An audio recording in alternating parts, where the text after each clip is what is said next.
Back again. I know everything look a little different. Something happened with my job a little bit, so I had to lay over here at a good brother of mine. I probably wonder who he is. Yeah. So, as I was telling Justin off camera, his name Justin. And then you want to tell him your whole name, or you just want to leave it at Justin? Justin. Justin. Okay. So, a lot of energy just kicked up when we started. So, this is Justin. We met at Valdosta State at my 4 year when I transferred. Excuse my voice, y'all. It's raspy. I don't know. I think I'm coming down with something. We met at the 4 year when I transferred. He was already here, a native of Valdosta. And I was just telling him off camera, like, he could talk about whatever he want to talk about. If you want to talk about democratic views, he felt like higher education should be the way it is, or whatever you want to talk about, he can talk about it. And then we're going to relate it back to you and how it saves you money in college and just have good, organic conversations, right? So, all right. Anything you want to say before we start? Um, Everybody need to clap it up for the man himself for even putting forth the effort to to share this information with you guys and things of that nature, because we're living in a time where saving a dollar is very critical and very well needed. So we need to clap it up for Mr. Henry. It's a team effort. Yes. Alice Marie. And then y'all know, as we like to do in the beginning. Oh, I forgot my flash drive. So Justin, I'm gonna leave you on camera for a quick second. Okay. I left something. Actually, I don't need it. So, as y'all know, we do a disclaimer in the beginning of every video. And I'ma just wing it. But disclaimer, I am not a financial aid specialist, academic advisor, repping any institution. Henry, speaking on behalf of Creator, is only speaking from his experience. And Justin Carter is only speaking from his experience as well. So please seek professional help from an institution, financial advisor, anything we talk about, political, everything. Just go to a professional. Mm-hmm. Cool? Cool. Okay. So we joining the, as y'all like to say, y'all know I like to say, the control room before we start. And the first topic we got, guys, we spoke on it a little bit last live stream or the stream before. Okay. So if y'all wonder what we looking at the chat in case more people talk. So the first topic is Hispanic serving institutions. I felt like that was needed because Tennessee filed a lawsuit, apparently. They did it with the Students for Fair Admissions. I never heard of Students for Fair Admissions until now. Mm-hmm. And so they're pretty much suing the Department of Education because the Department of Education says that you cannot allocate money to a specific demographic based on their demographic of the institution. And we talked about that. That goes for PBIs, predominantly black institutions, which is separate from historical black colleges and universities. That goes for Asian. Hold on right quick. I want to make sure I say that correct. And this one. It's probably this one. Yes, this one. Hold on right quick, y'all.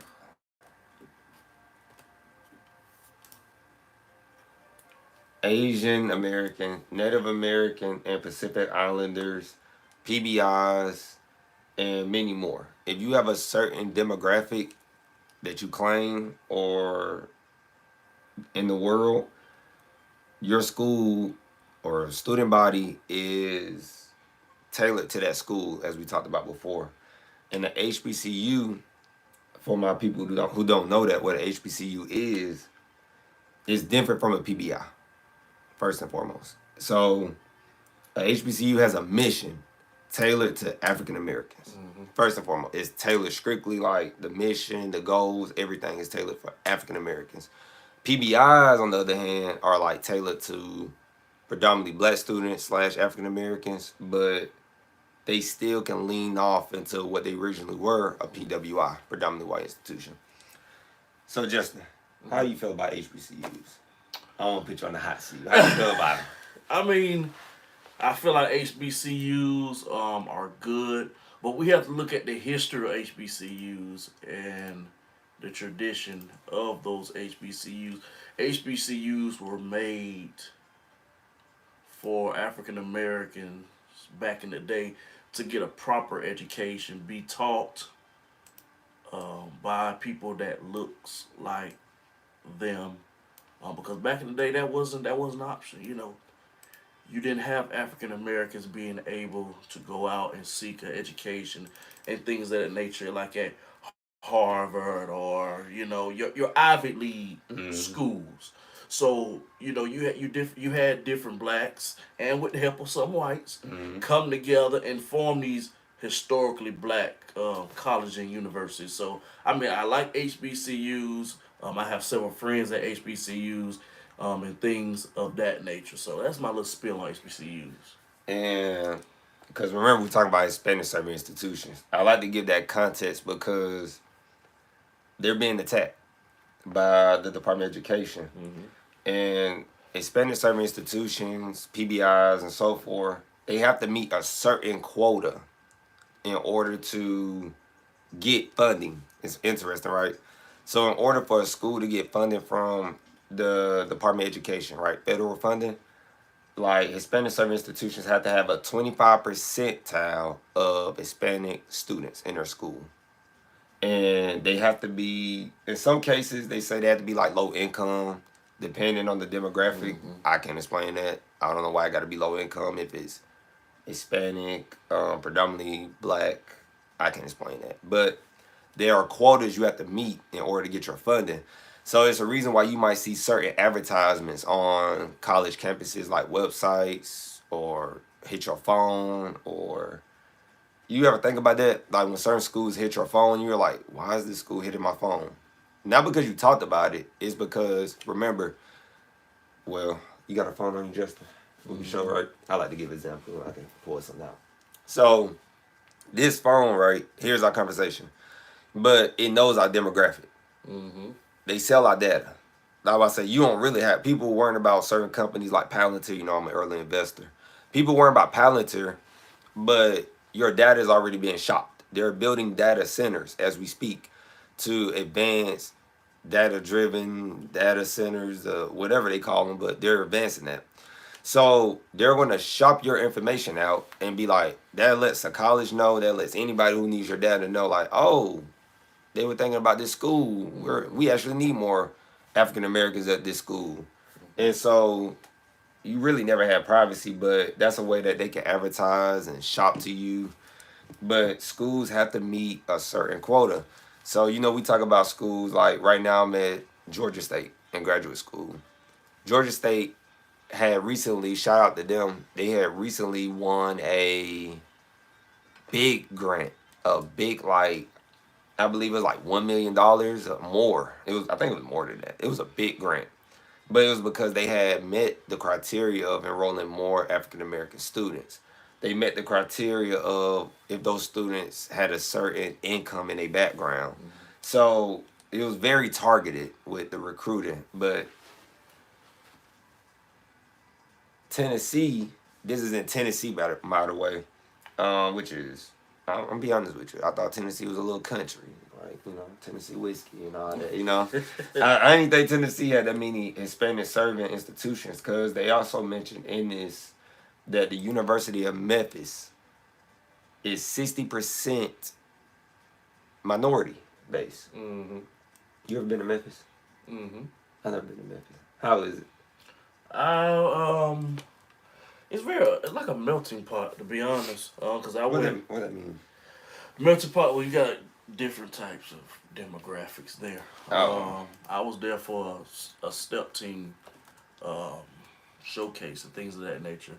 It's like a melting pot.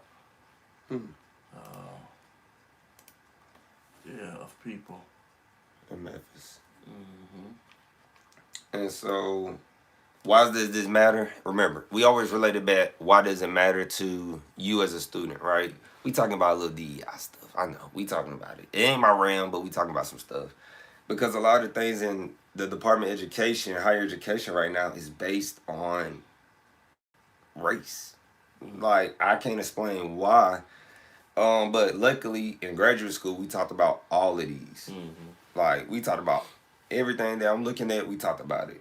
The Hispanic serving institutions, why it was created, why they received the funding.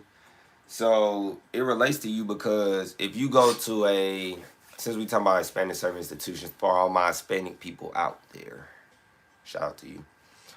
Little context real quick. When I was at my historical black high school, we had a large, vast majority of us were African Americans. And then I would say the next demographic were Latino, Hispanic, And then I say we had a lot of Samoans as well. And so people don't think about, like, what can I say, that, they're going to school too. Bless you. I don't know if you sneeze. Appreciate it. A lot of them are going to school too.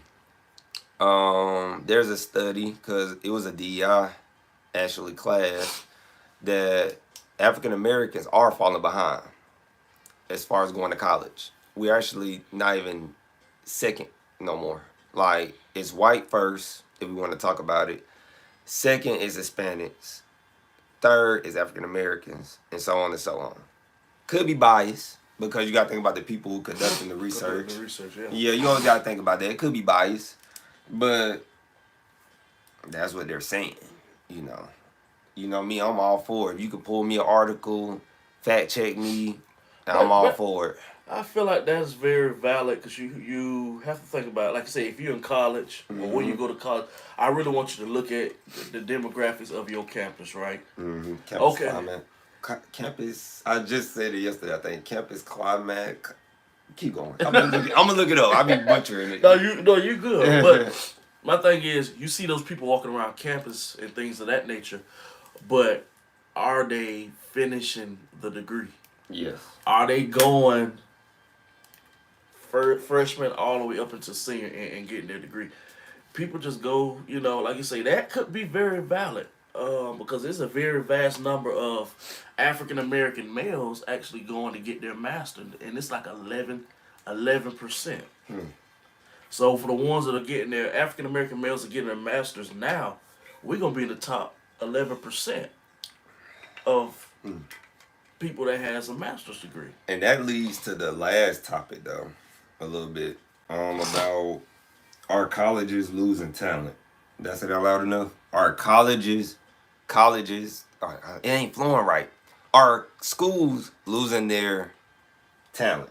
Mm-hmm. It leads into that, too, when you said that. And so campus climate, did I say that right? Campus climate refers to the overall atmosphere and environment of a college or university, encompassing the attitudes, behaviors, and standards of all community members, including students, faculty, and staff. So I talked about that, right? And see, most things people, we got a question. What do you think about protesting as a student? In this administration? Well, no, okay. Keep your head low. That's what they said in school. They said, keep your head low. I'm going to let Justin talk. They said, keep your head low. And they said, don't protest. That's what they said, because that's all I'm going to leave it at. Justin, you can go. Okay. So I'm all for protesting, but you have to protest the right way. You have to hit them where it hurts. So at my institution, I was on the student council. I was on student government association all 4 of my years, and our job was to advocate for our students, and that was a type of protesting, because we would bring up topics to administration. Some would change, some wouldn't change, and things of that nature. So I'm all for students protest, because in the end, these universities, these colleges are ran and are funded by the students. So if you see something that is not right, not fair, not just, stand in the way, do something about it, get in trouble, good trouble. R.I.P. John Lewis. But yeah, get in good trouble. Justin is a big advocate for that because he was on SGA. And that's really something to talk about, though. That's really good because before we get back to Hispanic serving institutions and stuff, it's good to be on SGA. That relates to a student, right? Mm-hmm. Because you can give me more experience. Like, I was in SGA at a 2-year, but we wasn't as heavy as a university. Mm-hmm. It's a big difference. Like he said, they willing to get in trouble about student rights. I was just in it just to, it sounded good. Government, and I thought you get some benefits. Yeah. But it's really, these are the people, SGA, Student Government Association. Mm-hmm. That is who you go to when you have a problem on the campus, but your voice is not heard. Mm-hmm. So let me know if this is a good example or not. What Go you ahead. Say? But like I say, protest. See, a lot of people want to protest. They want to vandalize things. They want to really buck the system. You have to hit them where it hurts. And what I mean is, you got to hit those pockets. You got to hit it where it hurts. And this, you paying to go to school. You are paying. But there are certain fees and things of that nature that you can hit it where it hurts at. You get what I'm saying? Protest the right way. Don't go out vandalizing, doing things that you have no business that will actually get you charges and things of that nature. But go ahead, what you about to say?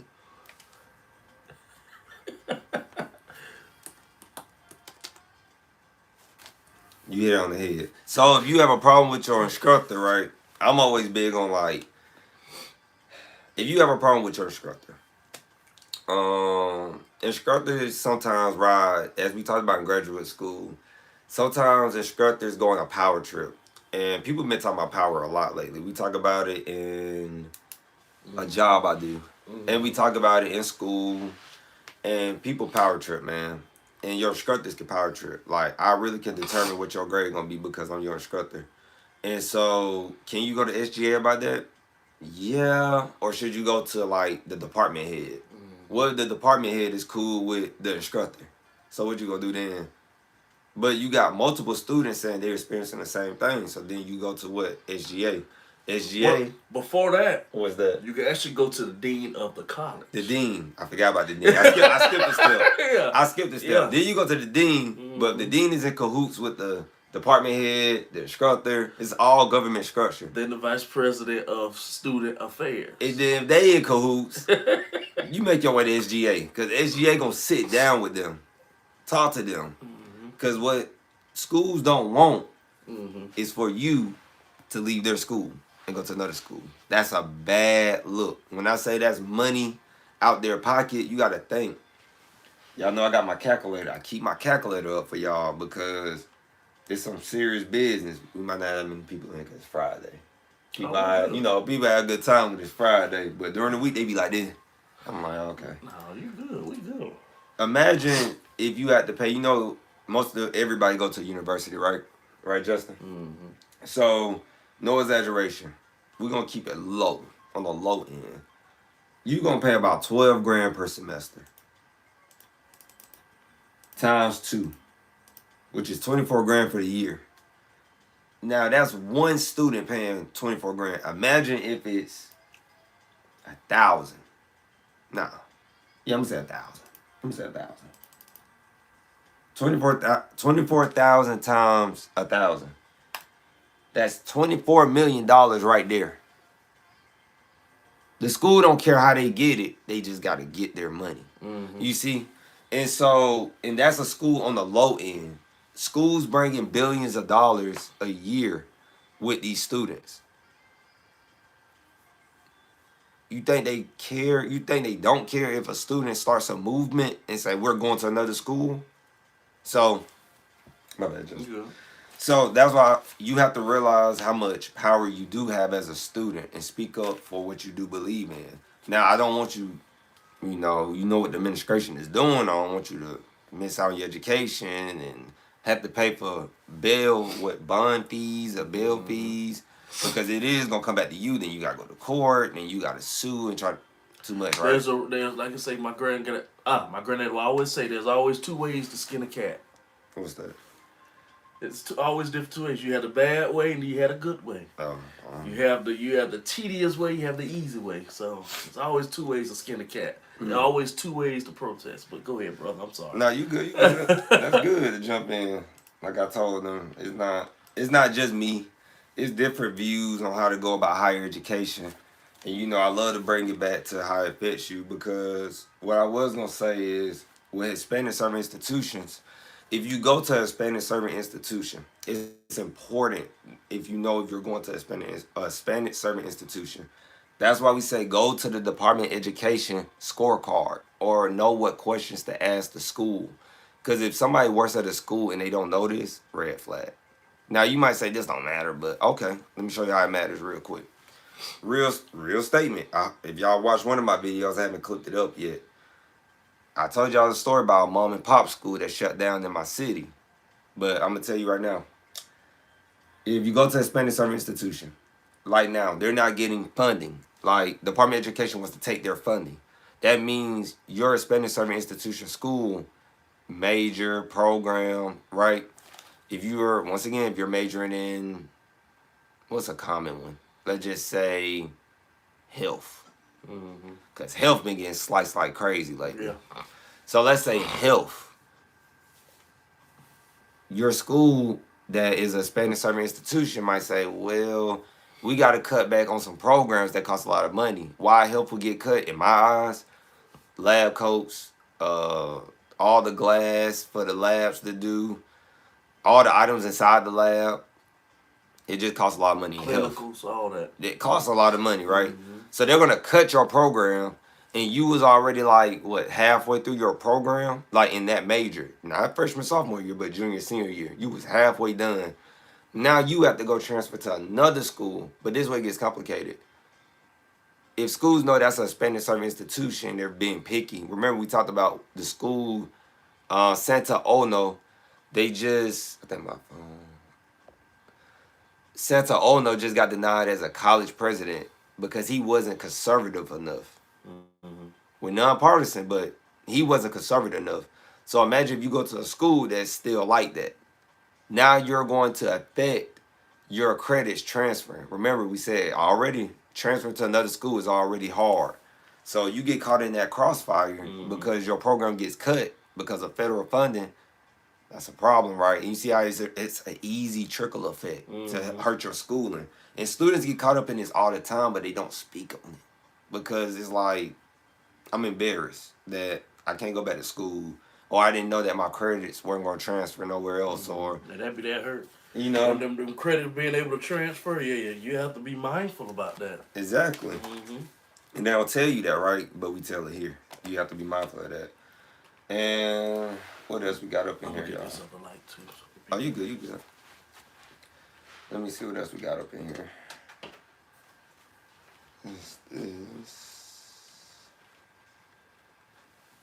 And I think Spanish serving. We talked about that.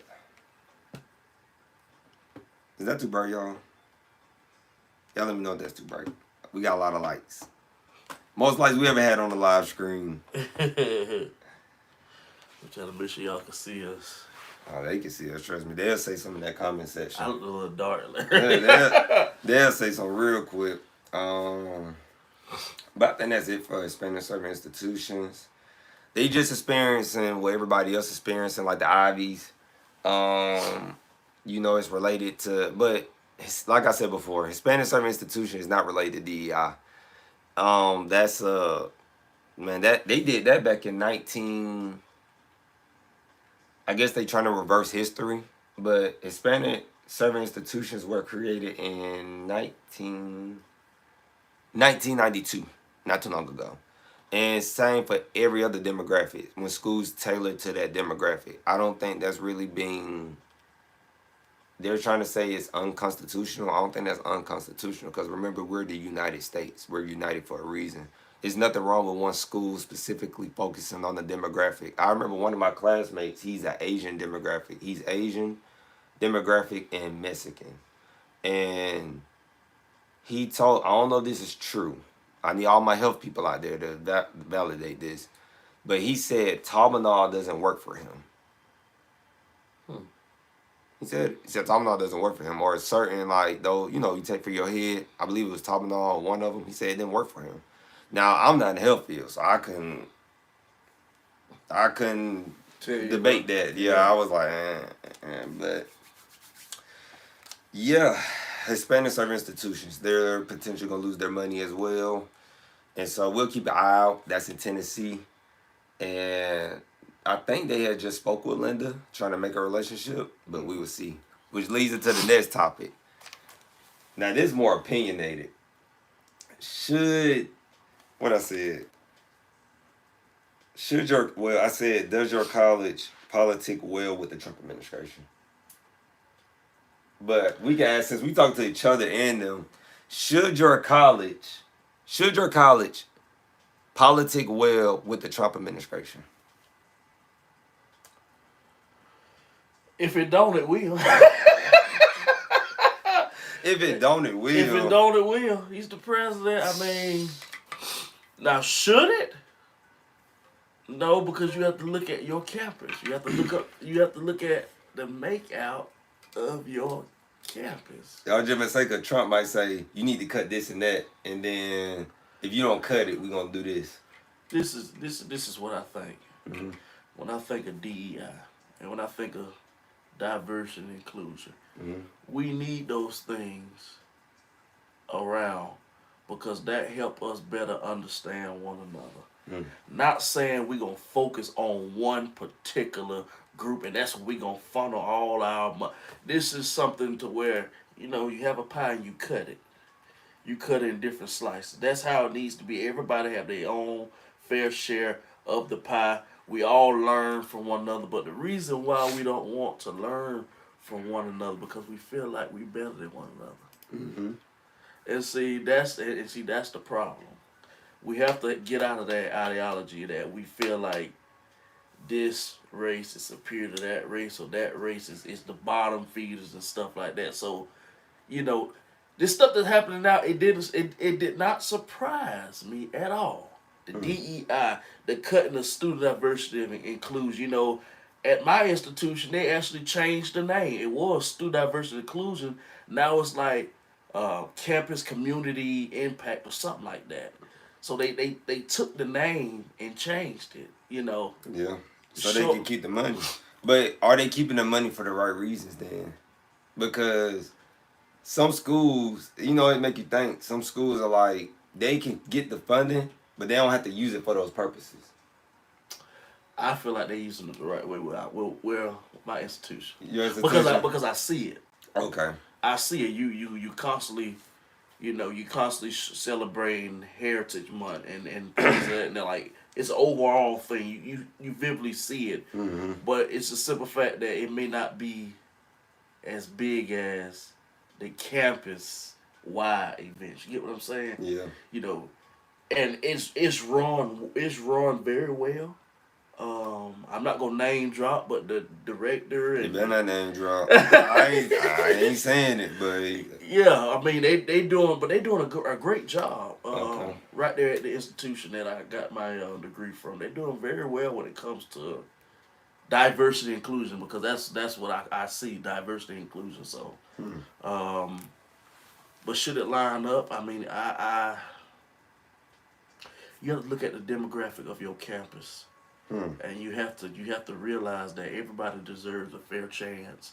Everybody deserves to have a piece of the pie. And some of the policies that is being put into place now is going to put so many people, and I'm talking about people. I'm not even making the black and white thing. I'm just talking about American that is trying to better themselves. It's going to put them so far behind the 8 ball because they're not in the tax bracket as these big wigs, the top 1%. Another reason why you should start at a 2-year. It's just common sense. Another reason why you should start at a 2-year because I tell them all the time, just on the live screen, get my second win now. I tell them all the time on the live stream, like, college, my thesis is that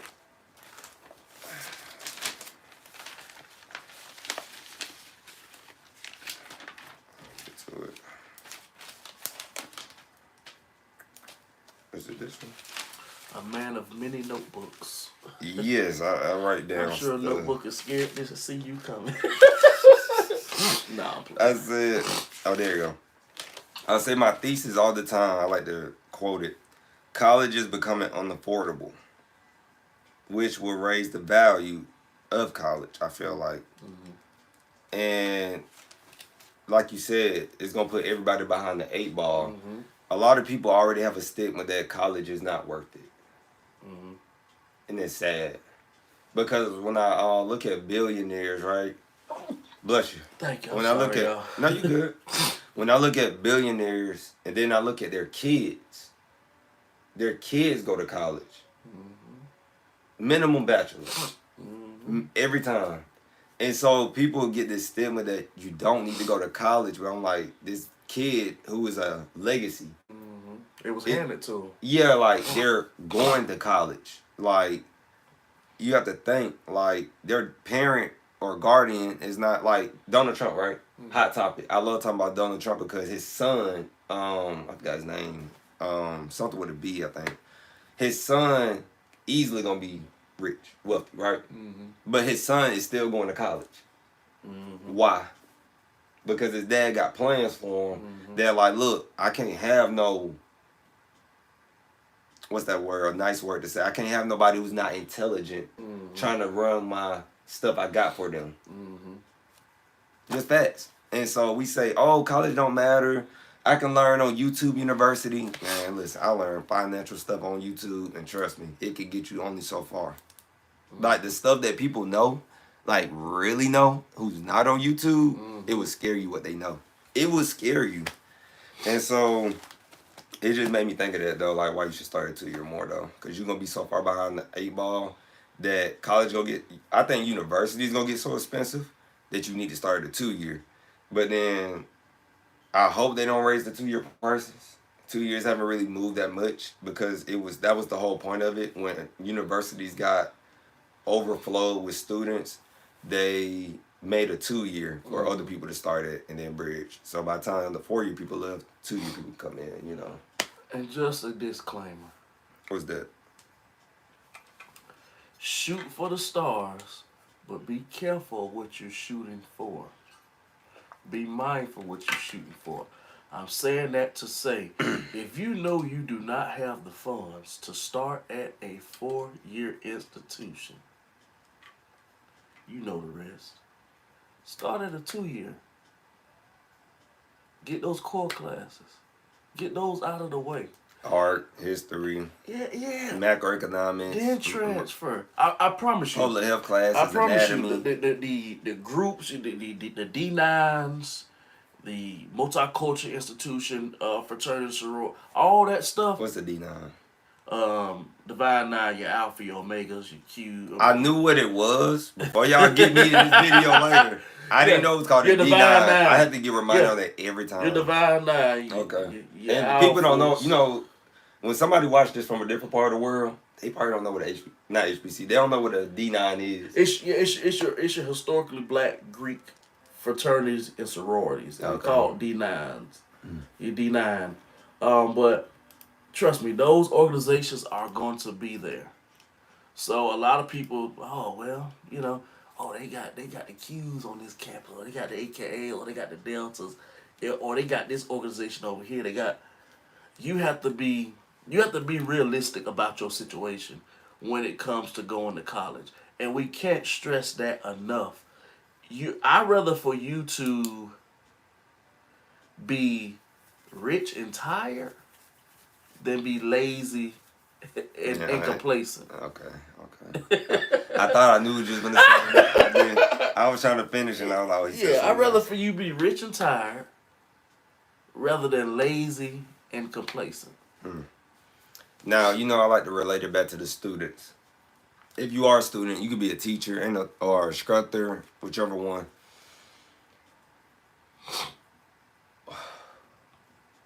it's gonna be a crazy school year. Like when fall and spring start back up, it's gonna be crazy. Like, you know, students, upcoming kids are picking schools, right? Mm-hmm. Now you gotta think about it, they're not watching this yet. Mm-hmm. They probably never will watch it. I don't know. Unless a school connects with me and they reach out, right? And so, how you think, just off your general knowledge, very opinionated, right? How do you think it's gonna affect students, like, going to school? Like, because they've been talking about accreditation lately, too. So how you think it's gonna affect the students starting out their freshman year, right? And then their school just somehow loses accreditation or Linda, you know Linda? Yeah, the coach man. Is that's the new department of Department of Education? Yeah, Linda. Yeah. WWE Linda. Yeah. You gotta know what Linda is now. Yeah, I know. You gotta know Linda. No, when you said I was thinking about Linda. Listen, Linda. Linda McMahon. So yeah, if Linda McMahon, cause she really the person gonna come after you. She gonna, like, Trump, whatever Trump saying, she following out his mission. You know what I'm saying? And so I'm just thinking about, like, what students gonna have to go through that first year, that fall and spring, like, scholarships they thought they had probably gonna be gone, and, like, schools sometimes don't even communicate with you on things until. Can you vouch to that, Justin? Like, schools don't communicate things to you till, like, the last minute. Is that a true statement, or am I making that up? It's 50-50. And this is how I see it. Just being a student that was a student, but he worked behind the scenes, so he saw how these universities, how they ran. A lot of this stuff takes time. You get what I'm saying? So maybe it's let's say something bad happened. You know it happened, but the school hasn't did anything about it yet. There's always policies and procedures that is put in place for anything that happens. So when you talk about the scholarship, I'm pretty sure that those people are not just going to let those kids come to school thinking that they got this scholarship and they don't. Because that could be a lawsuit. Well, the students already don't have the money the students barely have money to go to school, so. You get what I'm saying? Are they really going to have the money to sue an institution? If we think about it, it has been done. Oh. I'm not gonna say which. No, right, but it's been done. It's been done. Oh, okay, it's been done. It's been done close to home. Okay. Yeah. Okay. It's been done close to home. So I mean. Oh yeah. 37. No, we got a lot to go, Justin. No, we good. We got a lot to go. Cause that's gonna be a good topic. Cause I was a part of that. We talked about that on June 11th. Oh, I wasn't even looking. Yeah, we talked about that on June 11th. I wish I could have. Yeah, that's very touching. Cause I don't think I would have been half the person I am today if it wasn't for that four letter word. Okay, sidebar real quick. No. I can't do what you want to talk about. We can. Okay. Don't. I wish y'all gonna hear it. So look, these are the main topics. It's okay to sidebar. Okay. Because I doubt they want to hear me talk about 3 things the whole time. Yeah. So it's okay to sidebar and backtrack, because some people might not watch the screen where we talked about that. So they might can catch it now. Okay. You know, like, I probably talked about that in the beginning. So, but on another video, no, let me just give an example. I might have talked about that at the end of one video. Mm-hmm. And then picked it up on the next one. For example, like now, this video is pretty early in, so they can probably catch it if they stayed in it. Mm-hmm. So I try to do that strategically like that. So if you want to talk about, give your view on it, I'm all for it. Go ahead. But was you a student of it? Like, was you? It was part of your growth? I did it from my middle school year all the way up to my high school year. Really? You gotta let us interview you about it. Right now. Right now? Okay, what do you want to know? All right, so y'all know about Trio. Trio is being cut. And remember we talked about Trio being, that's a program for underrepresented people. Yeah. Not just black people. Low income, poverty students. Yeah, it's in the process of being cut. Yeah. So, yeah, they getting $0. I seen the budget. I got the budget on my computer. They going from $1 billion to 0. So You said you was in it from middle school to college. So I'm gonna just come up with these questions on the fly right now. I didn't even know you was in it. I promise you, I did not know he was in it. No, you're good. So I guess the first question would be like, how do you get into it? We know like you got to be underrepresented, but how do you like, I guess, discover it? Do your teacher bring it to you? How that works? So it was actually brought to me at my old middle school. See, I was an Avid, and I don't remember the acronym for Avid, to be honest. I don't remember what that is but Avid was one of those programs that exposed low income, first generation college students. I mean, students to college. Yeah. And so within the Avid program, it kind of funneled me into the trio program. So we was going to HBCUs, we was going to PWIs. I mean, we was going to these different schools, and it was exposing us to college life, right, and things of that nature. And within the program, you can apply for scholarship. They will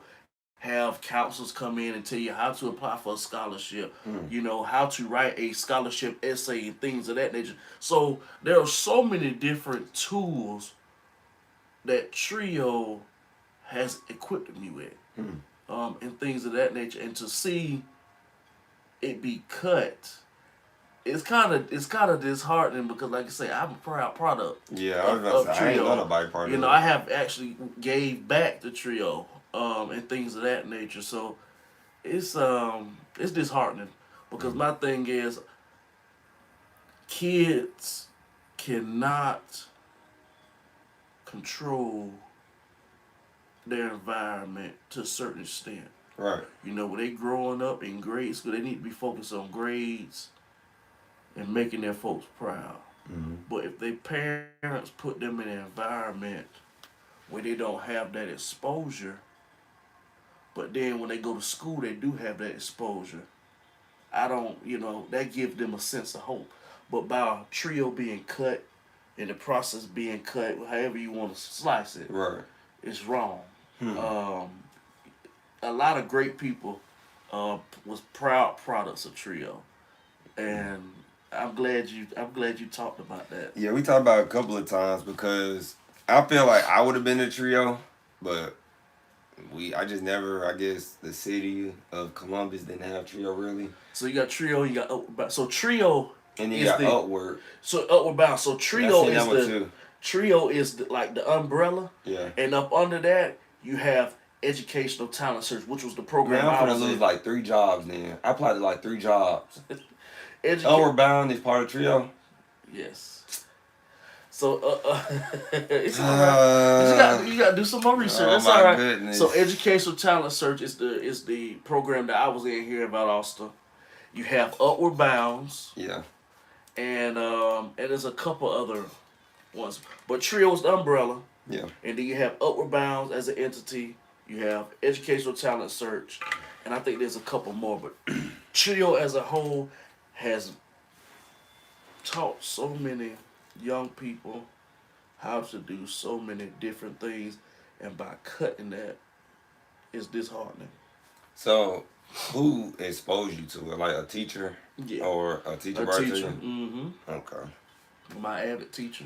Okay. Miss Mona Thomas. No, not you giving a shout out if she see that. Not you giving a shout out if she ever see that. Okay, Trio. They took y'all on field trip. Upward Bound.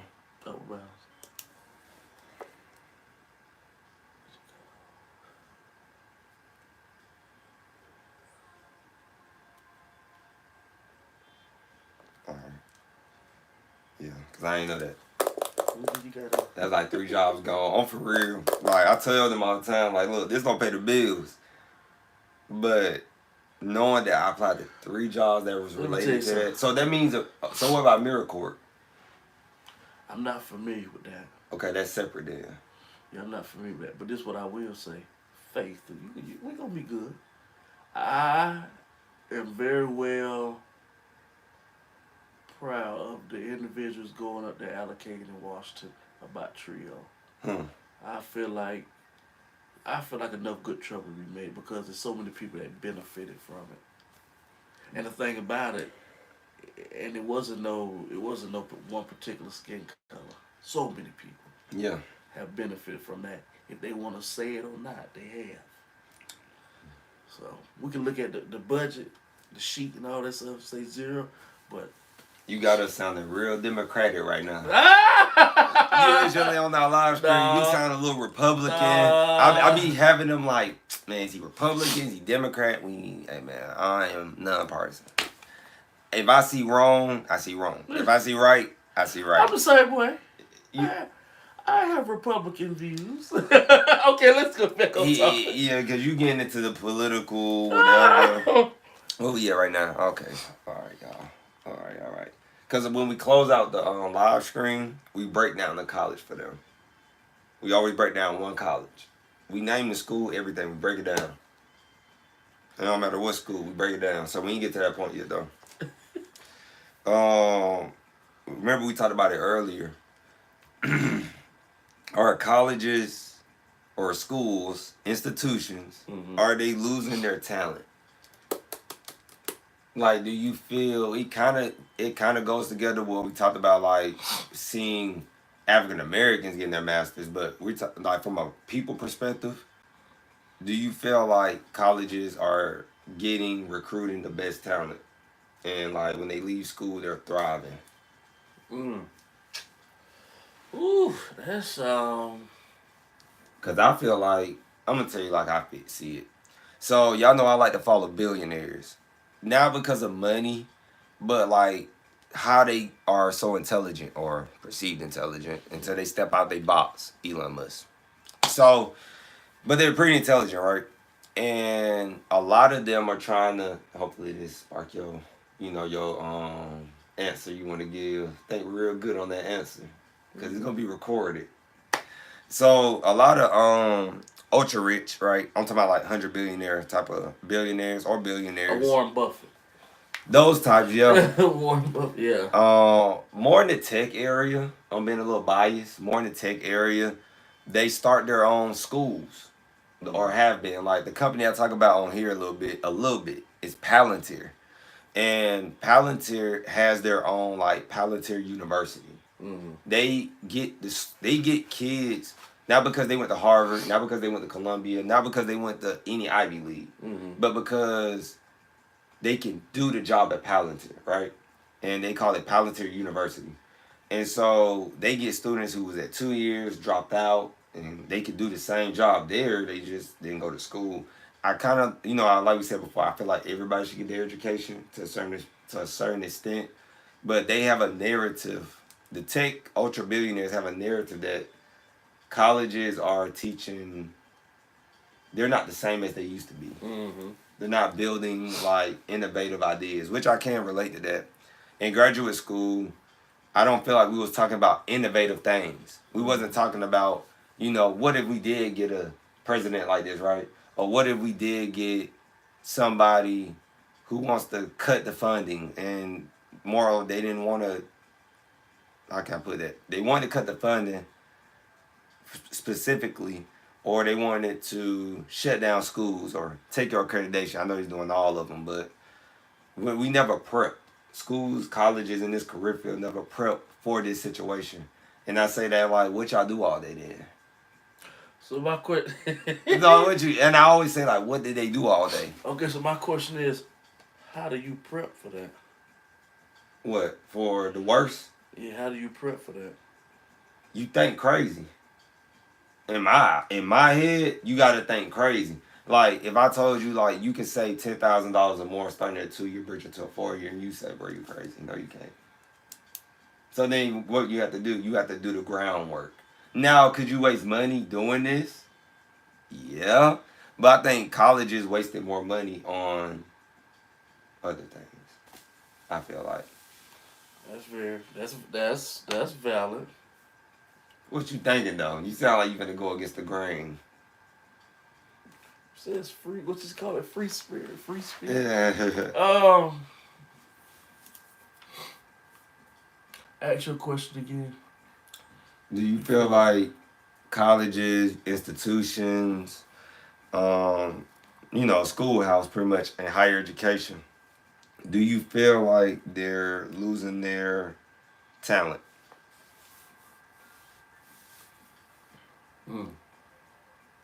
And you can base it off what you're going to school for. You can base it off any perspective you see. That's the tricky one. Ain't nothing tricky about it. Ain't nothing tricky about it.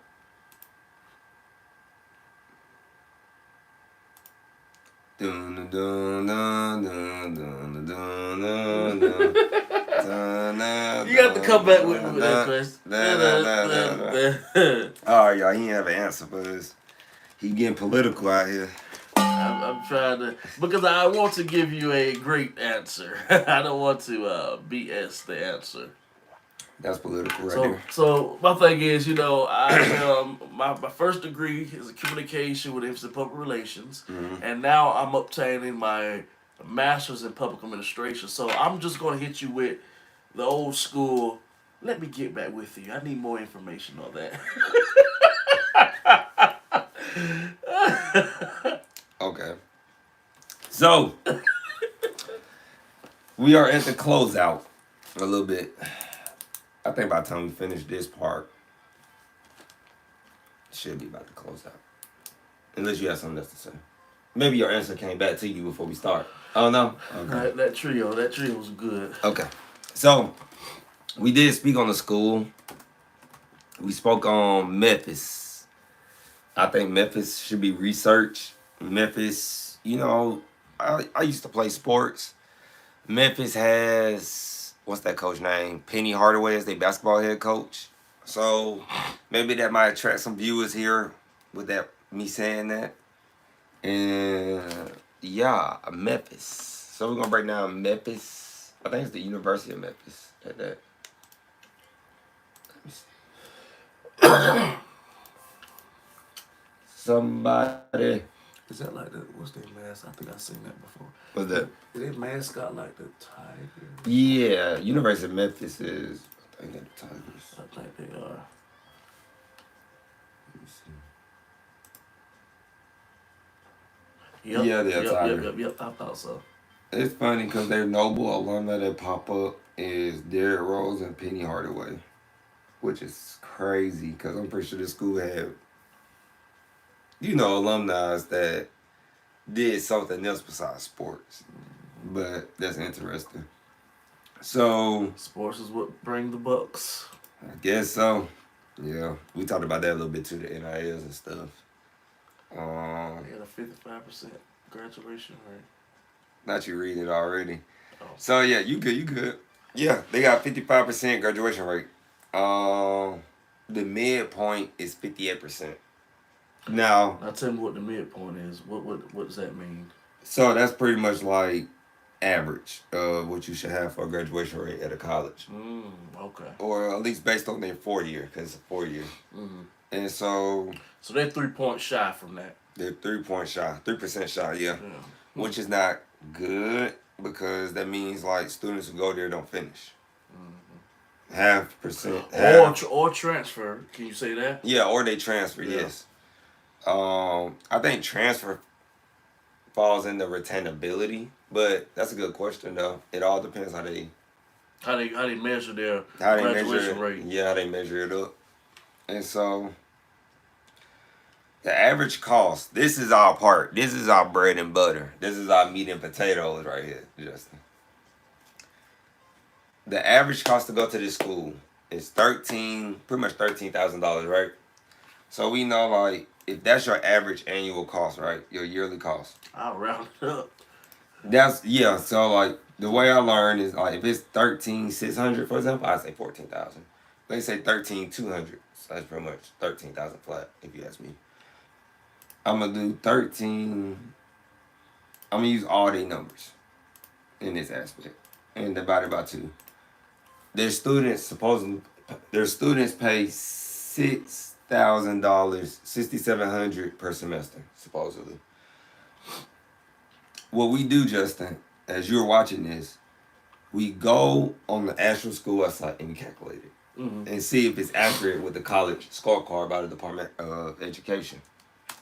So I tell students, when they go into school, you type in the school name and you do tuition and fees. You have to do tuition and fees. You just have to do tuition and fees.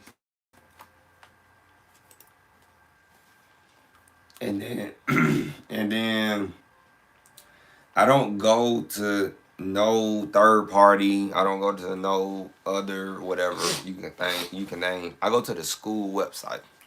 We gotta go to the. Cause who gonna tell the truth more than the school? More than the school. That's right. So, as you can see here, they have their prices on here already. They have resident, undergraduate, and so forth for the upcoming school year, 2025, 2026. They ready. They ready. And it's loading. And it's loading. And it's loading. And it's loading.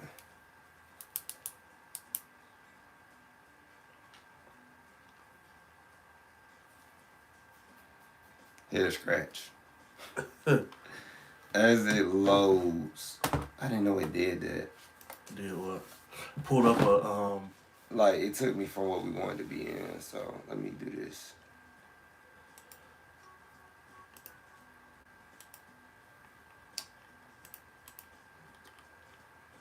There it go. Is that the? Yeah. Is that for the upcoming year?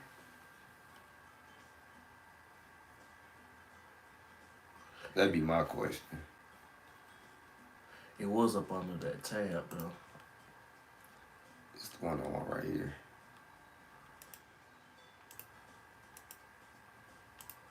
Oh. And that's what I tell people. They make it difficult to find like the prices because I don't think half the students are looking at the prices. I don't think they're looking at it, to be honest. They're looking at the attraction. They're looking at the attraction. Oh, that's static. Oh, pretty campus.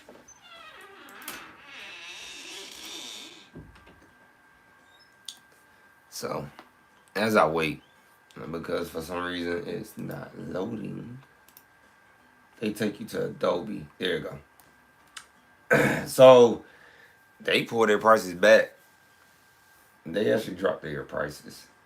So, for 2025 to 2026, with my raspy voice, and I'm struggling to even talk right now. Oh, there you go. Guys, you're looking at, so they do $389 per credit hour. $389 times 12 credit hours. Since it's 12, it's going to be 12 credit hours because remember, the Senate knocked out the students should be in 15 credit hours per semester. That ain't happening no more. So if you do $389 times 12, remember you're a full-time student, you're looking at $4,668. Now, if you add the university service fee, that's $960, their service fee. So plus $960 is $5,000. Well, I'm gonna say $5,700. $5,700. So you have to do $5,700 times 2. Times 12. No, times 2. Yeah, times 2. But it's really 5628. 5628 times 2 is 11,000. It's 11,000. 11,000 semester. That's a lot of money. At the University of Memphis.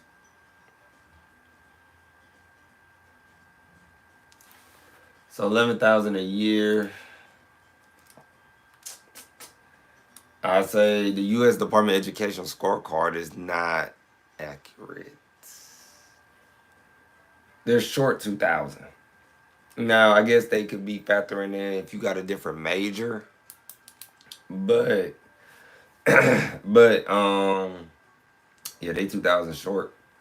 So you actually gonna pay once again 11,000 for the year at this school, that's expensive. That's expensive. And then remember, like I say, any money you have, but for my Pell Grant students out there, that's not gonna cover your Pell Grant for a semester. $56.28, that's not gonna cover you. Your Pell Grant is $7,000 for the year. Rounded should be $7,000 for the year. So at max, you're gonna get $3,500 per semester. Now, if your parents paying for it, cool. If you don't have the money, you gotta work a part-time, full-time job, don't go here. Start at a 2-year. I'm not gonna say don't go here. I'm gonna say don't go here out the gate. Transfer there. If you want to really go there, you might can squeeze out some. No, you're not gonna be able to squeeze out. You'll probably be in student loan debt because that doesn't. Oh, actually, guys, I told you a story. That 11,000 doesn't include your room and board. It doesn't include your meal plans and your dorms. So on second thought, you probably be paying more than 13 actually. That's a lot. That's a lot, y'all. That's a lot.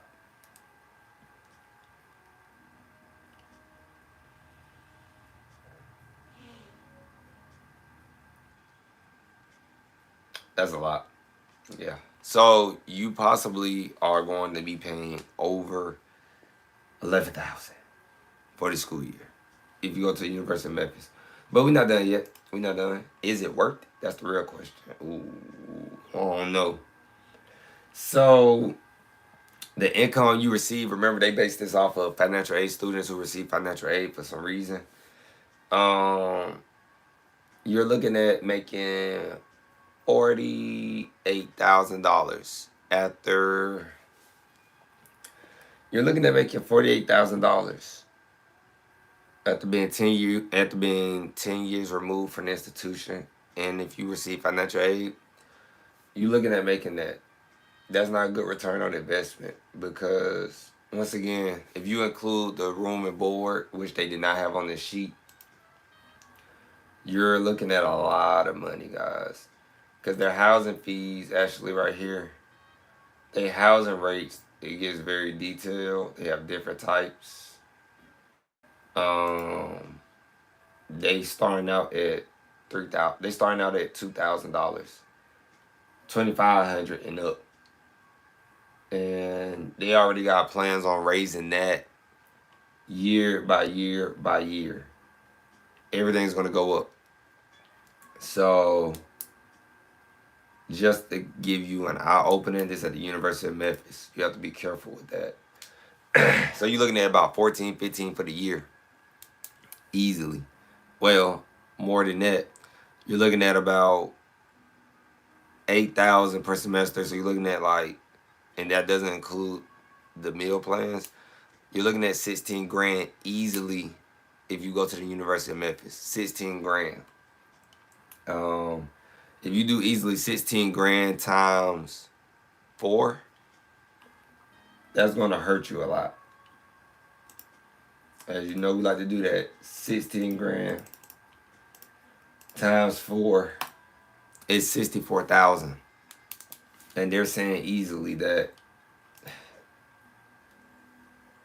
you're meeting your pretty much your income, your middle ground income is gonna be like 48,000. 48,000. And your schooling already, if you stay on campus, is already at 64. That's the outlook of it. And so we talked about costs. My voice is so raspy right now. I'm pushing through for y'all. I'm pushing through, man. I'm pushing through. Students who return after their first year is 73%. I'm surprised it's that high. The financial aid debt, yep. Students are looking at $23,000 minimum after graduating from here. 47% of their students receive federal loans. That's pretty good, I guess. Yes, it's not that high. The campus, I'm gonna talk about that. Their acceptance rate though is 93%. They accept a lot of students in their school. But like I said, you should definitely start at a 2-year, bridge to 4-year. It's like $8 grand a semester if you include the dorms. I didn't include their meal plans, but they looking at like board and all that. Yeah, I didn't include that. I didn't include the meal plans yet, but that's the big. But see, when you say the dormitory, that's half. That's really what costs. That really is what costs. That's really what costs. And they don't know. I said it sometimes during the live. I mentioned it in the live stream, not heavily though. It was an article, and schools. It was a fact. Like it's a fact. Schools compete with off campus. How like if you want to get an apartment off campus and it's not attached to the school, they're competing their prices with that. So you can be like, maybe I should stay on campus. And so, but yeah, I was like telling the people when they do come back, it's Friday. They ain't listen. Like I say, I gotta talk about them a little bit so when they come, they I'm talking about them. But from 2025 and so on and so on, you can see they're raising it. They already said it's gonna raise up. It's gonna go up, but it gotta go up because who's gonna pay the light bill? Light bill's gonna go up. The amenities going up. That HVAC stuff. That stuff costs. Stroll down. I mean, cause they say pod style, freshman style, pod style. Yeah. And then what's that? This all is female. You want to separate? It's less. Yeah, you want to be all male, all female, but it's all gonna go up. It still goes up though. It started at 29. But I'm still trying to figure out why is that low though. Like why is the the all female, all male? Why is that cheaper than the pod style? Pod style might be like a suite. Yeah, it might be like real fancy. Well, like semi-private or private. Yeah, and then like with that hall, I don't know why. It's a good question, but I don't know why.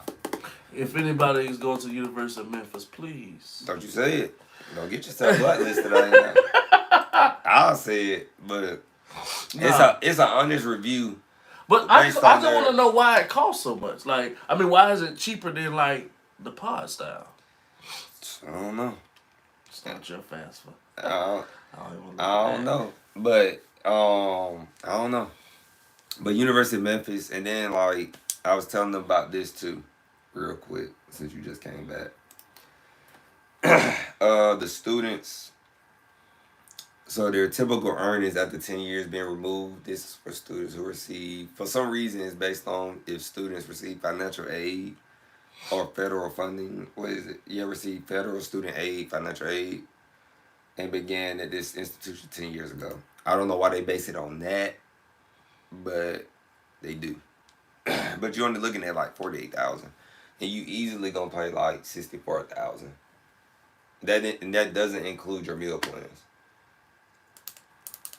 But it's still gonna be some students that go there, and as I would rate this school, when you losing money badly, and the school's not bringing you money in, this school right here is almost an F. But I ain't gonna be that harsh yet until I get bless you. Thank you. Until we get up there, then we're gonna be harsher. But this school right here like a D.